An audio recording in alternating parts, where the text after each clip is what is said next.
This is Antic, the Atari 8-bit podcast.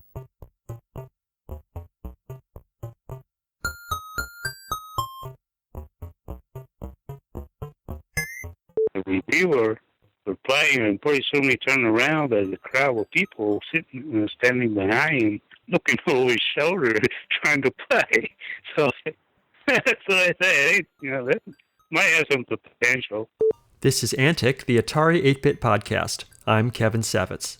Pham wrote one program for Atari Program Exchange, Game Show, a game based on the Family Feud TV program, although the catalog never says that explicitly. Game Show was first available in the winter 1982-1983 APX catalog. Here's its description from that catalog. Game Show by Pham. Recommended for ages 10 and up, written in BASIC. Predict the most popular answers to questions. Have you ever watched a game show on television and thought, how dumb, I can do much better than that? Well, load Game Show into your Atari home computer and see if you really can do better under similar conditions. Styled along the lines of a current TV program, Game Show tests your ability to predict the most popular answers to various questions. The game works basically as follows. A question scrolls across the bottom of the screen with all the correct answers concealed. Two players then compete for the right to guess the most popular answers within the time limit decided prior to the contest. If the player guesses the most popular answer, he can try to guess all the correct answers before 3 misses, or he can elect for his opponent to try. If the player winning the right to guess misses the most popular answer, his opponent gets a chance to guess, with the same options if he guesses correctly. As the players enter guesses, correct ones display in their appropriate rank and the players earn points. Play then continues through a set of 10 questions. The winner is the one with more points at the end of the set. Game Show comes with 200 questions and 1,155 answers.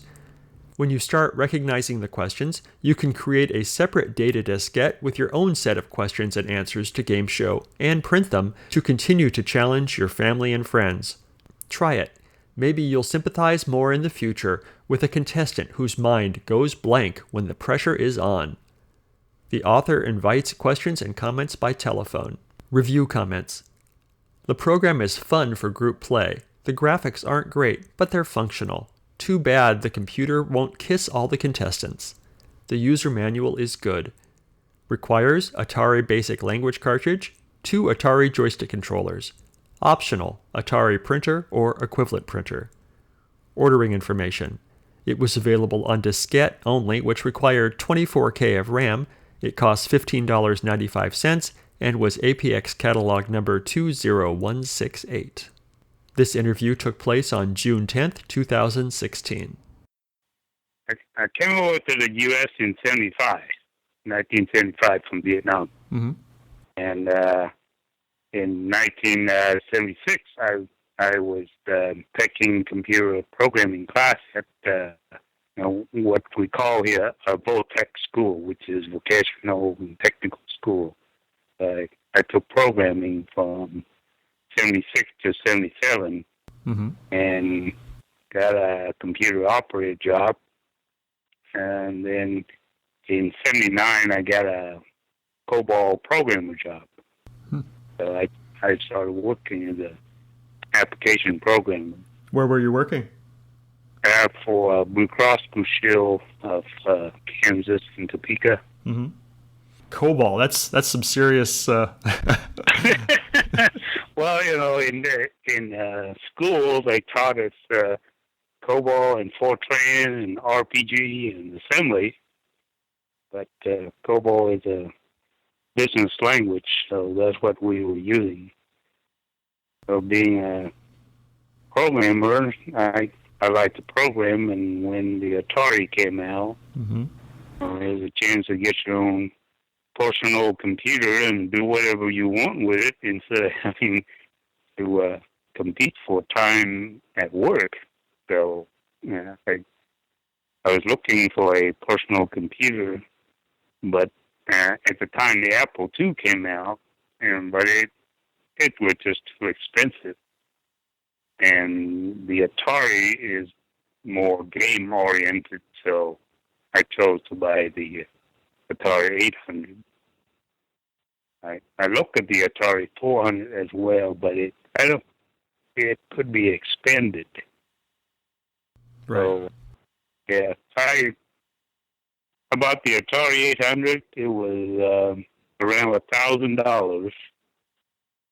Came with 16K of memory.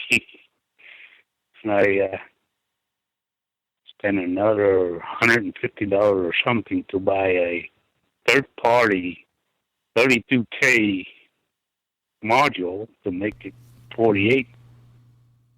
Mm-hmm. At the time, the Atari memory module, they're selling each one at 16K, and it's kind of expensive. So I bought the aftermarket one. Mm-hmm. And so I started programming. Basic was pretty easy. It's just English-like. So programming, I got tired of getting my program lost after turning it off every night. So I decided to spend money to buy a disk drive, a floppy drive. That thing was $400 for a single-sided, single-density floppy drive. I got that and started programming it. And I had to have a board game that's called Family Feud. And you probably remember that game. It was on TV. Sure. So, did you watch it on TV, or did you just play the board game version? Well, I watched it on TV, too, because it was kind of popular. Right. And then we had the board game, and I think, well, it can be easily programmed. So I programmed it. And at first it was pretty basic. I was using the standard blue screen and white text. And I used the joystick to decide which contestant was putting the button first. And so I got it working at the board game that I had. It had 300 questions, and each one with the multiple answers already there. So I didn't have to dream up the answers. I just typed them in and get it's sort of infringing on the copyright a little bit. You stole the data from the board game? Yeah, I just programmed just to practice and play in the home. So borrowing or using the data from the game is not a big thing. And then I read about Atari Program Exchange, and they were looking for submissions from the programmers. So I printed out a listing and a copy of the disc and mail it. And they contact me a few months later, and I said, "Hey, this has a little bit, has some potential." And the reviewer that I worked with, he said, at first they pop it up and they thought, this is just blah, 42 ordinary, won't hold any interest. But then the reviewer was playing, and pretty soon he turned around as a crowd of people sitting, standing behind him, looking over his shoulder, trying to play. So I said, hey, that might have some potential. Nice. So he asked me to kind of spiff it up a little bit, add some more style, and use more colorful characters and bigger characters and that. And so I got the book De Re Atari to read more about subroutines to call the screen and get the flashing lights and all that stuff. So I revised it and improved it a little bit and shipped it back to them. And they said, well, yeah, this can be marketable. So they accepted it and listed it in the catalog. And that was my 15 minutes of fame. Of fame. Nice. Did it sell? Did you make any royalties from it? Yeah, the first, well, they were selling it for $10 per disc, and I got $1 for each copy sold. So the first one was only about $15 or something, and then the second check was $300. So it sounded like some big outfit, bought a bundle of it. And so second check was $300, which wasn't a whole lot. It's not going to make me rich, but at least right. I was using it as a write-off, a business write-off. Mm-hmm. But then I think that was all the income that I got from it. So like $310 or so. yeah. But they asked me to look into some other games, but then I figured, well, there's not I didn't like the idea that they sell for $10 and they get only $1. Right. Like I told the reviewer, this is too low, but he said, well, there's a manufacturing cost and marketing costs and this and that, and so I said, well, that was fun, but I'm not going nice. spend more time. And the catalog I looked at was the first one that was listed in. It was actually $15.95. So that sounds like less than 10% if you're making $1 each. I think the reviewer told me they make like $10 profit per disc. Oh, I see. Yeah. Huh. Yikes. So did you remember what some of the other ideas for games? Did you do games on your own that you didn't publish, or was this your one and only shot? Well, that was my one and only. I had an idea for another game. It's sort of like a treasure hunt. And the Atari, you can have 4 different colors. So we're thinking of like having.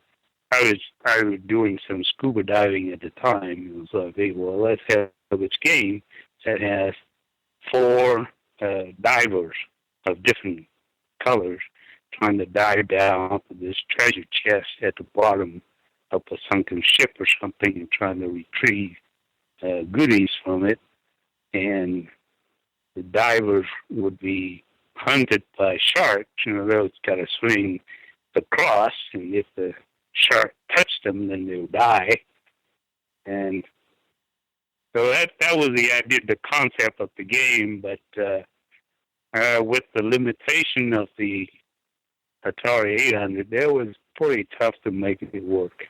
Mm-hmm. So I kind of abandoned it, didn't get it very far into it. I didn't make a trip out to the Atari office out in California. Oh, yeah? I live in Topeka, in Kansas, and my brother at the time came over from Australia and wanted to visit a friend in L.A. So I said, okay, well, we'll just get in a car and drive out to L.A. and visit his friend.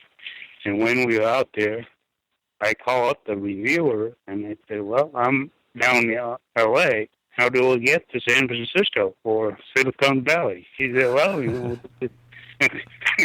he gave me the directions, and then back then all you have is just a map. There's no GPS. Right. So I got a map, and amazingly, I made it there. Nice. and got there, went to the office, and it's not really heavily guarded, but it's locked. You have to knock on the door, and somebody came out and asked what you want before they let you in.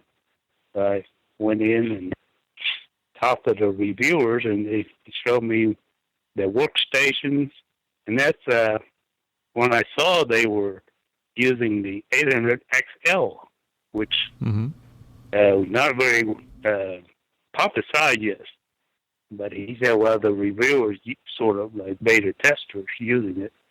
So he said, well, you can play with one, but don't don't tell it to anybody until they're officially marketed. So okay, I won't say anything.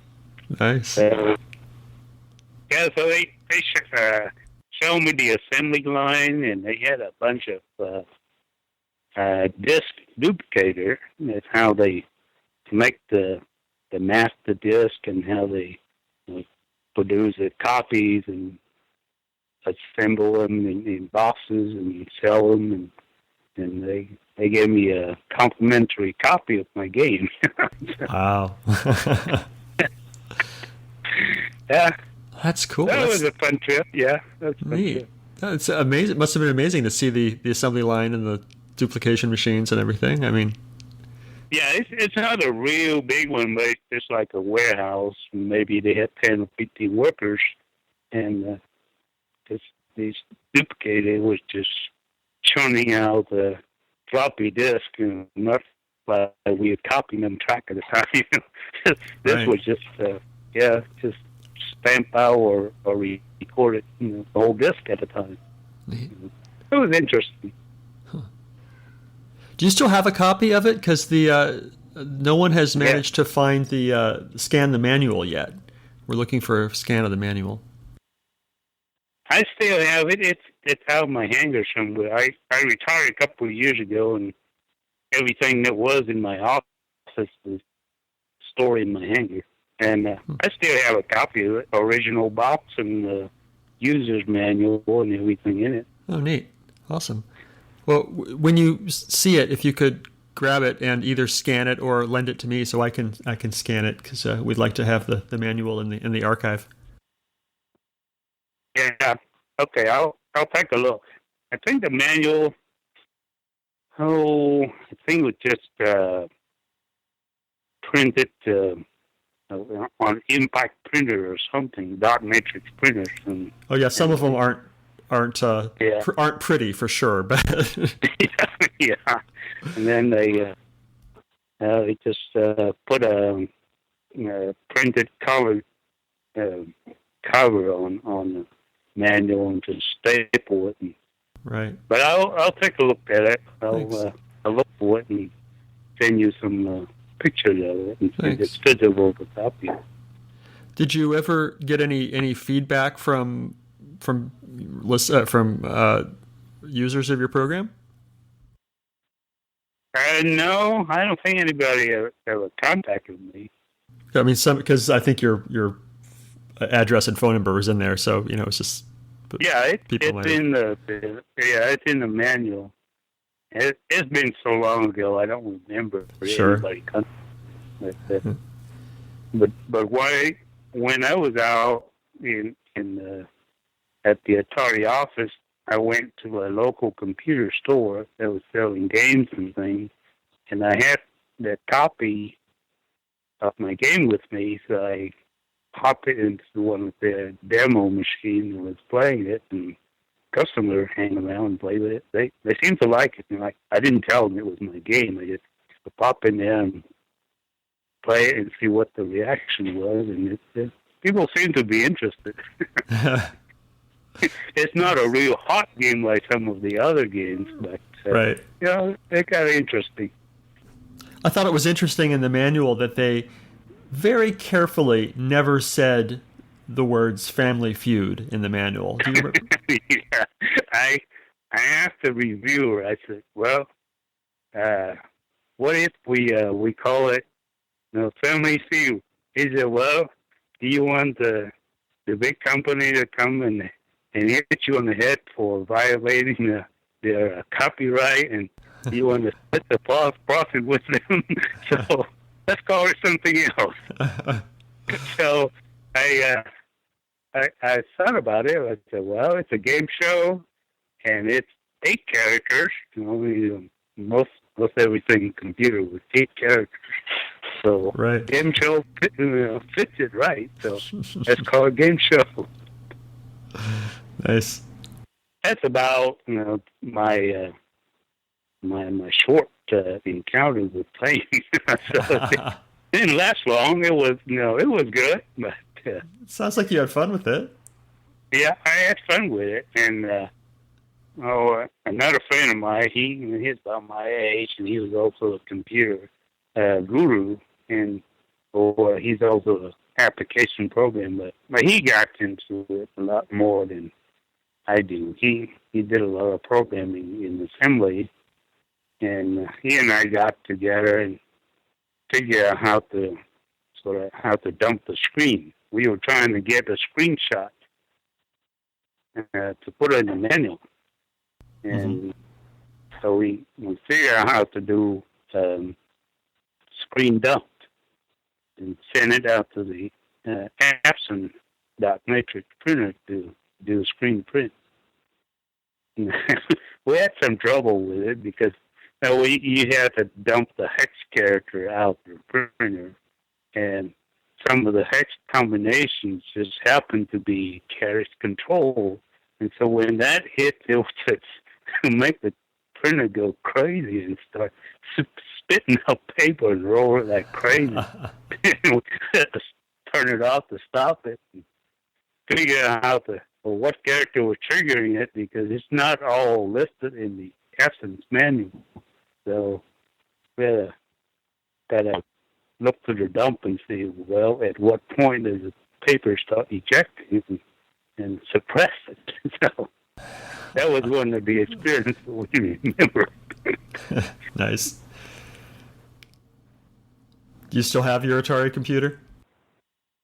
I gave it to my niece at least 10, 15 years ago, because they came up to visit from Texas, and they saw the Pac-Man game and a couple other games. I had a collection of about 20 games, and said, hey, this looked interesting, and so I gave it to them, and I don't think they have it anymore. Probably someone had a garage sale or something.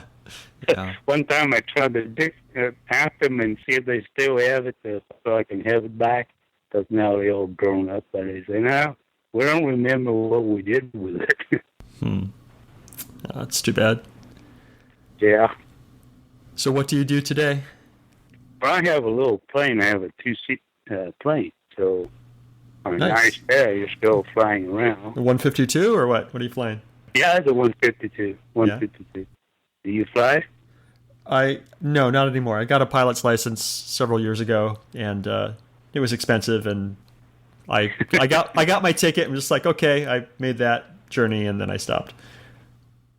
Yeah, I started taking flying lessons in '95, and the school has two 152s, and I was renting them. And around 2001, the flight school went out of business, so they put the planes up for sale, and one of the two planes was my favorite, so I bought it, and I have owned it since 2001. Oh, fun. So it's out. That's why I mentioned my hangar. I have a hangar out at the airport, and that's where I keep the plane, and I use it to fly pretty much a lot, make long trips. I've been flown it out to Grand Canyon and flew up to Canada and out to New York and down to Florida. So it's kind of fun. Nice. Cool. Yeah, I worked with mainframe computers from 77 to 2012. 35 years with the same employer, different jobs. Wow. I was a application programmer for a couple of years, and I went over to did storage management for 2 years, and got into system programming, and got over to tech support, and was a system admin for 25 years. Nice. After 35 years, and it was a good time to retire, so I retired in 2012. What company was that? That was Blue Cross Blue Shield of Canada. It's a long time stay with one company. Good for you. Yeah, it was a good company. Plus, um, if you work for more than 30 years, then when you retire, they still contribute to your health insurance as the same as an active employee, for life. So that's a pretty good benefit. So, and I was pretty successful with it, and I enjoyed the job and enjoy the people I work with. So, and most agents, they don't jump around too much. The one that grow up here, then they do move around, but the old one that came from Vietnam, the tradition is just you find one employer and stick with them and work until you retire. So, and one thing about the company I work for at Blue Cross, lots of people stay 30, 40 years. Right? When I retired, I had 35 years, but on the list of people with most seniority, the top 100, I was only number 37. Wow. Yeah, there were people there with 42 and 45 years, and yeah, they do stay a long time. Oh, good for them. Nice. Yeah. Well, thank you. I appreciate your time. I have what I need. Okay. Yeah, if you have, you think of any other questions, you just send me an email or something, and I'll be glad to answer them. Great. Well, this is great. I appreciate your story, and I'll let you know when this is published. Okay. All right. Thank you so much. All right. Thank you. Bye. All right. Bye-bye.